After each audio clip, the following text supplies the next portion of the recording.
লেখা আছে ইন্ডিয়া, আর এটা ইন্ডিয়ার পণ্য। বাংলাদেশের সুনামগঞ্জ জেলার দেখুন, ওইটা হইল গিয়া ভারতের একবারে বর্ডার। বাংলাদেশের সুনামগঞ্জ জেলার ছাতক দোয়ারা বাজার হইয়া আমরা বাসতলা আইছি, এবং বাসতলা আইয়া আমরা আইছি গারোপল্লীত। গারো এলাকা আমরা বাংলাদেশের একবারে শেষ সীমানা, মেঘালয়ের পাদদেশে এই এলাকা। আমরা এখন ঘুরিয়ে দেখমু এবং আপনারা দেখাইমু, লগে থাকুকা। ঠিক বর্ডারের লগে একটা দোকান আছে, কেন 99-এর দোকান নাকি তা না, এমনিও খেলনার দোকান আছে, শুটকিও মিলে দেখা যায়। শুটকি, এটা শুটকি কিতা বাংলাদেশি নিবা। আর আছে সিঙ্গারা, সমোসা দেখিবা, ওই যে আছে এগুলা তো আমরা ইন্ডিয়ান পণ্য। হ্যাঁ, ইন্ডিয়ান পণ্য। দাদার দোকান খুব সুন্দর, সব আছে, চকলেট আছে। আপনারা এইদিকে আইলে এইখান থেকে, বাড়ির দোকানের নাম কিটা?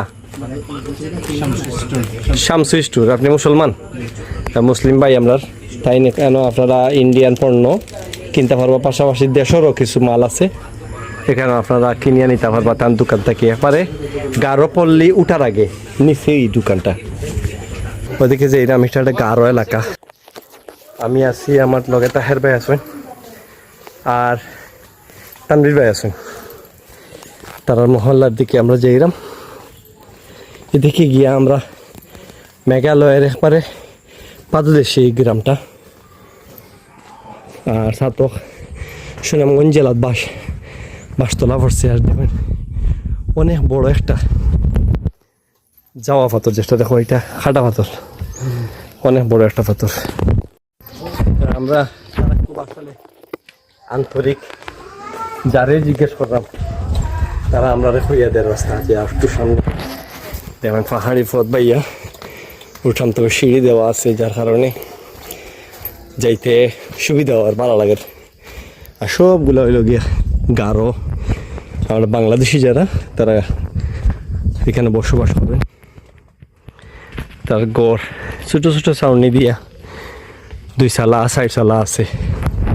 এই তোমার নাম কি? দীপ্ত। ভালো আছো? মাটির ঘর আছে তার, সুন্দর সুন্দর মাটির ঘর। এটা রাজাস, আমরা কিতা কই সিনাস। এখানে একটা দোকান আছে, আমরা বাংলাদেশের দোকান।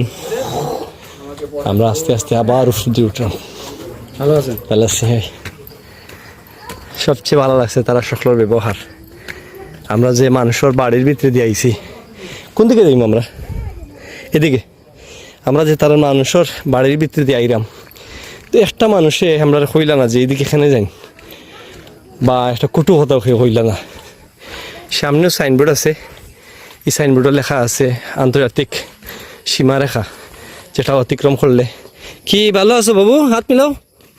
তোমার নাম কি? ঠিক আছে। দেখুন আপনারা, একবারে শেষ প্রান্ত দেখছি আপনারা লইয়া, খুব ভালো লাগে। আমি এত কষ্ট করে আইছি, তো রাস্তা ভাঙ্গা। দেখুন এই যে ফিলার, এই সে বাংলাদেশের ফিলার আর ভারতের ফিলার। দেখুন এখানে লেখা আছে ইন্ডিয়া, আর এটা হইল গিয়া বাংলাদেশ। এটা দেখা যান না আমার সন্দেহার। দেখুন সামনে এটা হইল গিয়ে মেঘালয় পাহাড়। একবার এখানে যাচ্ছি, বিশাল বিশাল পাহাড়। আমরা আর একটু নিচে নামলাম, যেহেতু আইসি আসলে আর কোনো সময় আইতাম ফার্মু কিনা এদিকে, কারণ সচরাচর তো আপনি বর্ডারের কাছাকাছি যেতে পারতাম না। দেখুন এদিকে নিশ্চয়ই ও সামনে গেলে আমরা তারের বেড়া পাইমু, নিষেধ আছে। তারপরেও লুকাইয়া কিছু জায়গা আইসি আর কি, দেখা যাক কতক্ষণ যাওয়া যায়। তবে তারা নিষেধ দিচ্ছেন, কইছেন যে এখানে আশপাশে বিএসএফ থাকতে পারে। আর বিএসএফ থাকলে তো স্বাভাবিক, এটা সীমারেখা অতিক্রম করার কারণে আপনার এটা সীমা লঙ্ঘনকারী হিসাবে আপনি দোষী সাব্যস্ত হইবা। আর তারপরেও আমি আপনারা দেখানোর স্বার্থে অনেক কিছু চিন্তা মানে বাদ দিয়া একবারে ভিতরে আইছিল ইয়ে আপনারা আমি আস্তে আস্তে মাত্র কারণ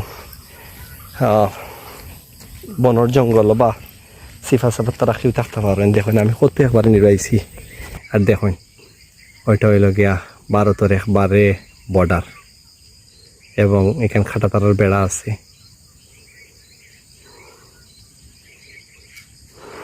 তো বন্ধুরা আমি আপনারা দেখানোর চেষ্টা করছি ভারতের একেবারে মেঘালয়ের পাদদেশে তাহা আমাদের গ্রাম গারো পল্লী যেটা হয় বাংলাদেশিয়ারা। তো এখানের একবারে শেষ মাথা দাইছি, এবারে শেষ সীমানা দাইছি। আপনারা যারা আমার পেজটা দেখা ফলো দিবা আর ইউটিউব থেকে দেখি তাহলে অবশ্যই সাবস্ক্রাইব করবা। পরবর্তী আবার ভিডিও আইলে আপনারা তাড়াতাড়ি পাইন। সকলে ভালো থাকুকা, সুস্থ থাকুকা, শান্তি থাকুকা। আল্লাহ হাফিজ, টাটা।